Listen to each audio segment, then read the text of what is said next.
Hello नमस्कार, यहाँलाई GPO च्यानलमा स्वागत छ। यहाँलाई म आजको यस भिडियोमा एसटीसी पे एकाउन्ट कसरी क्रिएट गर्ने भन्ने कुरा देखाउन गइरहेको छु। त्यसको लागि हामीले एसटीसी पे को एप्लिकेसन डाउनलोड गर्न पर्ने हुन्छ। त्यसको लागि डाउनलोड गर्नको लागि प्ले स्टोरमा जाउँ। प्ले स्टोरमा गइसकेपछि यहाँ सर्चमा हानौँ STC pay, STC PAY pay, STC pay. यसलाई सर्च गरौँ। सर्च गरिसकेपछि एसटीसी पे भेटिन्छ र यसलाई इन्स्टल गरौँ।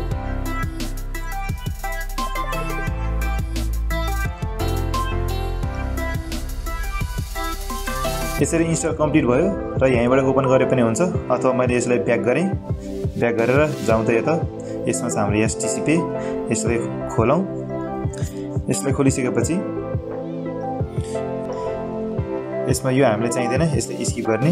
स्किप गरिसकेपछि यसमा आउँछ स्टेप 1 of 3। यसमा हाम्रो 3टा स्टेप भन्छ। पहिलो स्टेप छ please enter your phone number. हाम्रो मोबाइल नम्बर हान्ने। हामीले एसटीसी पे एकाउन्ट गराउने भनेको मोबाइल नम्बर मार्फत नै हो।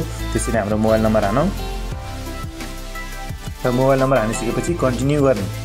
कन्टिन्यू गरिसकेपछि अघि हामीले हानेको मोबाइल नम्बरमा कोड आउँछ। यसरी कोड आउँछ अनि यसमा कोड लेख्ने। यसरी कोड हानिसकेपछि फेरि अर्को स्टेप 2 आउँछ tell us more about you. हाम्रो इन्फर्मेसन भर्ने यसमा चाहिँ नेसनल आइडी अथवा अकाउन्ट नम्बर भनेको छ। यसमा हाम्रो नेसनल आइडी साउदीहरूको लागि हो। हाम्रो अकाउन्ट नम्बर हान्ने। यसमा अकाउन्ट नम्बर हाने र तलपट्टि छ डेट अफ बर्थ। यसमा भयो डे। यसमा तलपट्टि जाउँ 19। यसमा मन्थ 12 र यसमा इयर 1992। यसरी अकाउन्ट नम्बर र डेट अफ बर्थ राखिसकेपछि अब हामी कन्टिन्यूमा जाने। कन्टिन्यूमा गइसकेपछि यसमा भनेको छ लोकेसन इनेबल गर्न भनेर भनेको छ। इनेबल गर्ने। त्यसपछि आउँछ यसमा स्टेप 3 छ क्रिएट अ 6 डिजिट पासकोड। यसमा हाम्रो चाहिँ पासवर्ड राख्ने। यसमा नम्बर मात्र राख्न मिल्छ हामीले। यसमा चाहिँ 6वटा राख्ने नम्बर। कुन राख्ने त मैले यो राखेँ र फेरि कन्फर्म 6 डिजिट कोड भनेर भनेको छ। यसमा फेरि त्यो पासवर्ड राख्ने। फेरि पासवर्ड राखेँ। पासवर्ड राखिसकेपछि यसरी आउँछ perfect you have successfully created your STC pay account. Successful भयो भनेर भनेको छ। अब यसलाई गेट स्टार्टेड गर्ने। गेट स्टार्टेड गरिसकेपछि फेरि यो कन्ट्याक्ट्स आउँछ। यो कन्ट्याक्ट्स हामीले चाहिँदैन, स्किप गरिदियो भयो यसलाई। यसरी हाम्रो एसटीसी पे एकाउन्ट बन्यो र यसमा अहिले हाम्रो करेन्ट ब्यालेन्स SAR 0 छ। भएपछि यता मेसेजमा गएर हेऱ्यो भने हामीलाई एसटीसी पेबाट मेसेज पनि आएको हुन्छ। यसरी एसटीसी पे को मेसेज यसरी डियर, यसरी नाम, thank you for your interest in STC pay भनेर यसरी चाहिँ नि हामीलाई मेसेज पनि आउँछ एसटीसी पेबाट। यसरी अब हाम्रो एसटीसी पे एकाउन्ट बन्यो, तर यो चाहिँ एक्टिभ भएको छैन। अब एक्टिभ गर्नको लागि जाउँ फेरि एसटीसी पे एप्लिकेसनमा जाउँ र एप्लिकेसन खोलिसकेपछि यसमा अब हाम्रो पासकोड हान्ने 6वटा नम्बरको। त्यो पासकोड हानिसकेपछि यसमा कन्ट्याक्ट्स आउँछ। यो कन्ट्याक्ट्स पर्दैन, यसलाई स्किप गरे भइहाल्छ। र यसमा अब हाम्रो इन्फर्मेसन पुरा कम्प्लिट गर्नुपर्ने हुन्छ एक्टिभ गर्नको लागि। अनि एक्टिभ भयो भनेर हामीलाई मेसेज पनि आउँछ। त्यसको लागि यसमा एड मनीमा गयौँ भने यसरी आउँछ कम्प्लिट इन्फर्मेसन भनेर भन्छ। यसमा हामीले हाम्रो इन्फर्मेसन कम्प्लिट गर्नको लागि यो कन्टिन्यूमा जाने। कन्टिन्यूमा गइसकेपछि यसमा फेरि कन्टिन्यू गर्ने। कन्टिन्यू गरिसकेपछि यसमा छ कस्टमर इन्फर्मेसन। अब हामीले यसमा हाम्रो पुरै इन्फर्मेसनहरू भर्ने हो। यसमा छ बर्थ डेट हामीले अघि नै हानिसकेको, त्यो चाहिँ अटोमेटिक आउँछ। र यो इमेल छ अप्सनलमा यो राखे पनि हुन्छ नराखे पनि हुन्छ यो इमेल। र तलपट्टि छ financial information, source of income. हाम्रो पैसा आउने सोर्स के हो त भन्दाखेरि हाम्रो चाहिँ स्यालेरी नै हो। त्यसैले यसमा गएर स्यालेरी चुज गर्ने। स्यालेरी चुज गरिसकेपछि तलपट्टि छ इन्कम रेन्ज। हाम्रो चाहिँ स्यालेरी कति छ त यसमा जाने। यसमा गएर हाम्रो स्यालेरी भनेको राख्ने 2000 एन्ड बिलो कि, र मेरो स्यालेरी चाहिँ 2000 देखि 5000 सम्म छ। त्यो चुज गरेँ। र तलपट्टि छ फेरि इम्प्लोइमेन्ट स्ट्याटस। हाम्रो इम्प्लोइमेन्ट स्ट्याटस कस्तो खाले त होम मेकर, घर बनाउने, मिलिट्री, फौजीहरू, प्राइभेट सेक्टर काम गर्ने, रिटायर भएको सेल्फ इम्प्लोइड स्टुडेन्ट कुनवाला हो त भनेर हामी चाहिँ काम गरिरहेको मान्छे, यसमा चाहिँ प्राइभेट सेक्टरमा काम गर्ने मान्छे, यसमा प्राइभेट सेक्टर राख्ने।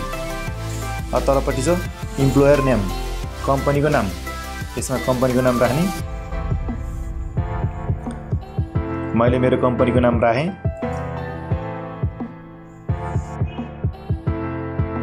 यसरी कम्पनीको नाम राखिसकेपछि ओके गर्ने। ओके गरिसकेपछि फेरि तलपट्टि छ प्रोफेसन, हाम्रो काम के हो त त्यो राख्ने यसमा। जस्तो मानौँ मैले ड्राइभर राखेँ, ड्राइभर, अनि यता तलपट्टि चुज गर्ने। मैले बस ड्राइभर राखेँ र यति भइसकेपछि सबमिट गर्ने। सबमिट गरिसकेपछि कस्टमर इन्फर्मेसन अपडेटेड भयो। अब यसलाई हामीले ओके गर्ने। ओके गरिसकेपछि अब यसरी मेसेज आउँछ हामीलाई एसटीसी पेबाट, डियर हाम्रो नाम भयो, would like to inform you that your account in STC pay is activated. अब हाम्रो एकाउन्ट एक्टिभ भयो। अब हाम्रो एकाउन्ट त एक्टिभ भयो, तर अर्को कुरा हामीले आइडी पनि भेरिफाई गर्नुपर्ने हुन्छ। त्यसको लागि यो तीनटा डटमा जाउँ, यसमा गएर यहाँ छ फर्स्टमा प्रोफाइल इन्फर्मेसन, यसमा गएर हेऱ्यौँ भने यसमा हाम्रो आइडी भेरिफाई भएको छैन, कस्टमर इन्फर्मेसन फर्म पनि कम्प्लिट भएको छैन। यो आइडी भेरिफाई गर्नको लागि आइडी भेरिफिकेसनमा जाने। आइडी भेरिफिकेसनमा गइसकेपछि यसरी आउँछ, यसमा अप्सन 1 मा छ अफसेयर ओटिपी भेरिफिकेसन। यो भनेको हाम्रो अफसेयरबाट हामीले भेरिफाई गर्ने। भेरिफाई गऱ्यौँ भने हाम्रो पैसा पठाउने लिमिट पनि 20,000 सम्म हामीले पठाउन सक्छौँ।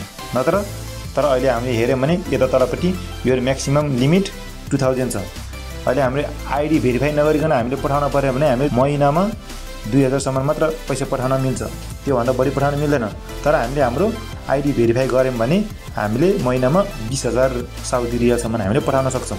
त्यसैले यो आइडी भेरिफाई गर्नको लागि भेरिफाईमा जाउँ।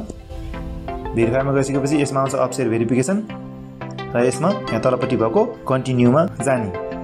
कन्टिन्यूमा गइसकेपछि हाम्रो अफसेयरमा रजिस्टर भएको मोबाइल नम्बरमा पिनकोड आउँछ, त्यो पिनकोड हान्ने। यसमा पिनकोड हानिसकेपछि यसरी यो आइडी भेरिफाई भनेर आउँछ, डन गर्ने। यसरी अब हाम्रो अप्सन 1 मा अफसेयर ओटिपी भेरिफिकेसन भेरिफाइड भयो।